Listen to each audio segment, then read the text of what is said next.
Hi hello and welcome to Diya's kitchen. இன்றைக்கி என்னோடய lunch box recipe என்னன்னு சொல்லி பார்த்துடலாம். வெஜிடபிள் புலாவ் எப்படி சூப்பராக செய்கிறது, உதிரியாக ஒட்டாமல் செய்கிறது அப்படின்னு சொல்லி பார்க்க போகிறோம்.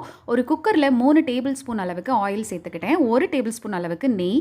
அந்த நெய் எண்ணெய்லாம் காஞ்சதுக்கு அப்புறமா பிரியாணி இலை, பட்டை, கிராம்பு, அப்புறம் 1 டீஸ்பூன் அளவுக்கு சோம்பு, 2 பச்சை மிளகாய் நடுவில் கீரி சேர்த்துருக்கேன்.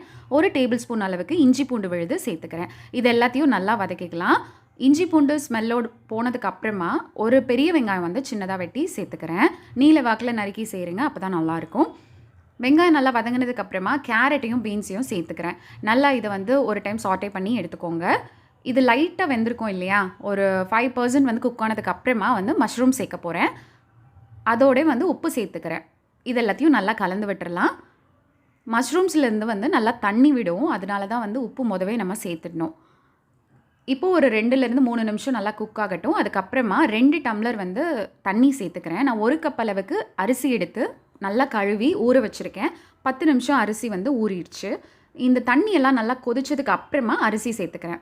இந்த காய் வந்து லைட்டாக குக் ஆகணும் இல்லையா, அதனால் நல்லா கொதிக்க விடுங்க. தண்ணி நல்லா கொதிச்சதுக்கு அப்புறமா அரிசி சேருங்க. இப்போ குக்கர் க்ளோஸ் பண்ணிவிட்டு வெயிட் போட்டுட்டு 2 விசில் வைங்க. சிம்மர்லேயே இருக்கட்டும் அடுப்பு.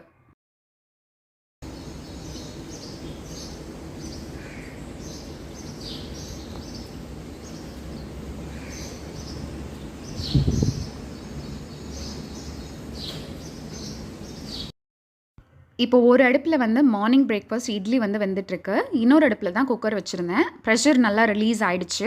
அதுக்கப்புறமா ஓப்பன் பண்ணுறேன். நல்லா உதிரியாக நமக்கு வந்து புலாவ் கிடச்சிருக்கு.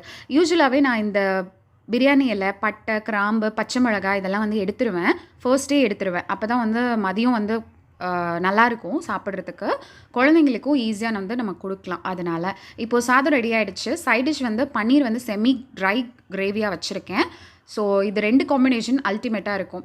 என்னோடய லஞ்ச் பாக்ஸ் ரெசிபி ரெடி ஆகிடுச்சு. மேங்கோ வந்து வச்சுருக்கேன் கட் பண்ணி, மாம்பழம்.